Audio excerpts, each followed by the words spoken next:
আসসালামু আলাইকুম, welcome to Amina's mini kitchen. আমার আজকের রেসিপি হচ্ছে তালের গুড়ের সিন্নি। এটা খেতে এতটা মজা যে আপনি একবার খেলে আবার খেতে ইচ্ছে করবে। গ্রাম অঞ্চলে শীতকালীন সময় এটি একটি ঐতিহ্যবাহী খাবার। এটি এতটা মজা যে ছোট থেকে বড় সকলে পছন্দ করে থাকি। শীতকালে এই ঐতিহ্যবাহী খাবারের আমেজ চলে। আশা করছি ভিডিওটা আপনাদের কাছে ভালো লাগবে। চলে যাওয়া যাক রেসিপিতে। আমি এখানে নিয়েছি আতপ চাল, যে চাল দিয়ে আমরা গুঁড়ি চুরিয়ে থাকি, ওই চালটাই এখানে নিয়েছি। আপনারা আপনাদের পরিমাণ মতো নিয়ে নেবেন। চালগুলো আমি ধুয়ে পরিষ্কার করে নিব। এখন একটা পাতিলে আমি দিয়ে দিচ্ছি পরিমাণ মতো পানি। আমার যেহেতু চালটা বেশি ছিল তাই আমি পানির পরিমাণটা একটু বেশি দিচ্ছি।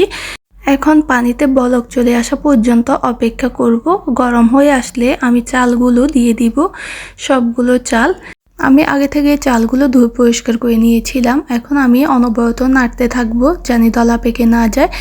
নাড়তে থাকলে দেখবেন বলক চলে আসবে।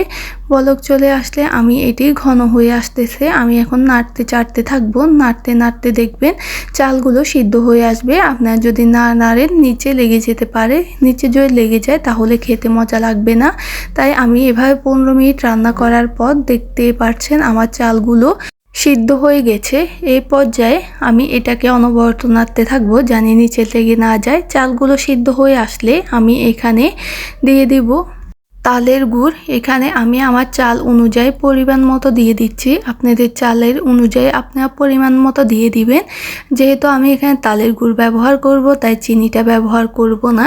এখানে আমার পরিমাণ মতো আমি তালের গুড় দিয়ে দিচ্ছি। দিয়ে এটাকে ভালোভাবে মিক্স করে নিতে হবে, জানি চালের সাথে ভালোভাবে মিশে যায়। আপনারা ভালোভাবে তালের গুড়টা চালের সাথে মিশিয়ে নেবেন। এইটা যত ভালোভাবে মিশাবেন খেতে অনেক মজার হবে। এই পর্যায়ে আমি ভালোভাবে এটিকে মিশিয়ে নিচ্ছি। মেশানো হয়ে গেলে আমি এখানে দিয়ে দিব কোরানো নারকেল। আমি এখানে নারকেলের পরিমাণটা একটু বেশি দিয়েছি। আপনি যত বেশি নারকেল দিবেন সিন্নিটা খেতে তত বেশি মজার হবে। আপনি দেখেন এটার কালারটা কতটা সুন্দর এসেছে। এটা দেখতে যেমন সুন্দর হয়েছে, খেতে অনেক মজার। এই পর্যায়ে আমি নারকেলটা ভালোভাবে মিশিয়ে নিব, জানি পুরো চালের সাথে নারকেল মিশে যায়। এবং এই পর্যায়ে দিয়ে দিব পরিমাণ মতো লবণ। মিষ্টি জিনিসে লবণ দিলে টেস্ট আরও বাড়ে। এখন আমি দিয়ে দিচ্ছি গরুর দুধ। দুধটা আমি অল্প হালকা একটু জাল দিয়ে দিচ্ছি। গরুর দুধ আপনারা দিলে দিতে পারেন, না দিলে স্কিপ করতে পারেন। এটা দিলে টেস্ট আরও বাড়ে। এখন এটাকে আমি ভালোভাবে মিক্স করে নিব এবং বলক আসা পর্যন্ত অপেক্ষা করব। বলক চলে আসলে আমি চুলা থেকে নামিয়ে নিব। চুলা থেকে নামিয়ে নিলে তৈরি হয়ে যাবে আমার মজাদার তালের গুড়ের সিন্নি। দেখেন এটার কালারটা কতটা সুন্দর হয়েছে। আমি সার্ভ করে দেখিয়ে দিতেছি।